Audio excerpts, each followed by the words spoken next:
కడిగిన ముత్యంలాగా పుట్టుకొస్తున్న నేటి మానవాళికి ఇట్టి వారి బ్రతుకులు మనము గజిబిజి పాలు చేస్తున్నాము. ఎందుకంటే ముఖ్యంగా ప్రస్తుత కవిత్వాలు వీరి బ్రతుకులను ఇట్టి కవిత్వాలు గజిబిజి పాలు చేస్తున్నాయి. బూటకాలతో కూడిన అధోగతి కవిత్వాలను కొందరు అందజేస్తున్నారు. దీని వలన పాపం యువతరమంతా కూడాను సృష్టి రహస్యాలనేవి, విశ్వసత్యాలనేవి, మానవ జన్మల యొక్క పరమార్థం అనేది వారికి చెందకుండా చేస్తున్నాయి. ఇక అధోగతి కవిత్వాలన్నీ మానవాళిని కుడితపడ్డ ఎతుకల ఎలకల్లాగా సర్వ మానవాళిని కూడా అదే పని చేస్తున్నాము. విశ్వ సత్యాలను బోధించే శాస్త్రీయ కవిత్వాలు అనేవి అరుదైపోయాయి. ఇక బూటకాలతో కూడిన మూఢ నమ్మకాలతో కూడిన ఇటువంటివన్నీ కూడా ప్రతినిత్యము నూరిపోతున్నాము.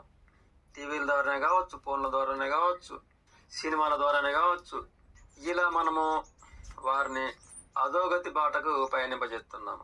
నిజానికి మనము ఏమీ ఇటువంటి బోధించకపోయినా సరే వారు సకల చరాచర జీవజాతులు మానవ జాతి తెలివైంది, విలువైంది, జ్ఞానమైంది, జ్ఞాపక శక్తి కలదు కనుక ఇక వారి స్వాతగానే విశ్వ సత్యాలను, జన్మ రహస్యాలను వారికి ఉన్న తెలివితో, జ్ఞానంతో పరిశీలించుకోగలరు. కానీ మనము అడ్డగించి వారి యొక్క బ్రతుకులకు ప్రతి క్షణము కూడా సందివ్వకుండా ఏవేవో నూరిపోతున్నాం. ఇక వారి బ్రతుకులు ఆ విధంగా గజిబిజిపాలై ఇక వారి జ్ఞానమే పని చేయకుండా చేస్తూ ఆ విధంగా భావితరాల వారిని మనము మైకులతోనూ అల్లకల్లోలంగా హాస్యాలు, వినోదాలు, విడ్డూరాలు, రాజకీయాలు, సినిమాలు, ఈ విధమైన అధోగతి కవిత్వాలను వృద్ధి చేసి మనము యువతరంపై విసురుతున్నాము.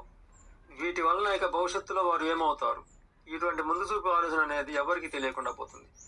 బూటకాలతో నిండిన రాజకీయాలు, మతాలు, భక్తి, వినోదాలు, సమర్థనాలు, గరానాలు, ప్రేమలు, క్రూరత్వాలు ఇవన్నీ కూడా యువతరాన్ని ఆవరించుతూ ఉన్నాయి. మానవ జాతి మునగడికి, విశ్వ రహస్యాలకి, సృష్టి ధర్మాలకి వారిని చేరువ కాకుండా చెడగొడుతున్నాము, దూరంగా ఉంచుతున్నాము. ఇక ఇటువంటి అజ్ఞానాన్నే వారికి నూరి పోస్తున్నాము. ఈ విధంగా పసిబిడ్డలకి నరనారానా ఫోన్ల ద్వారా, టీవీల ద్వారా, సినిమాల ద్వారా, సీరియల్ ద్వారా నూరి పోస్తున్నాము. అలా కాక సమస్త జీవకోటి క్షేమము, సర్వమత మానవాళి క్షేమము, అలాగే వాతావరణ కలుషితము, అలాగే మానవ జాతికి సుఖ సౌఖ్యాలు అందించే మార్గాలు, మత సామరస్యాలు, మానవ జాతి ఐక్యంగా బ్రతికే విధానాలు, ఇటువంటి ఏంటో వారికి తెలియకుండా పోతుంది. వర్గాలు అంటూ విచిత్రంగా ఎన్నెన్నో రకాలవి పుట్టుకొస్తున్నాయి, పెరిగిపోతున్నాయి. అవి గొప్ప అనుకుంటున్నాము, కానీ అవి ఖచ్చితంగా తప్పుదారి నడిపిస్తుంటాయి. ఈ విధంగా యువతంతా కూడాను శాస్త్రీయ పరిజ్ఞానానికి దూరం అవుతున్నారు, మూఢత్వానికి చేరువవుతున్నారు.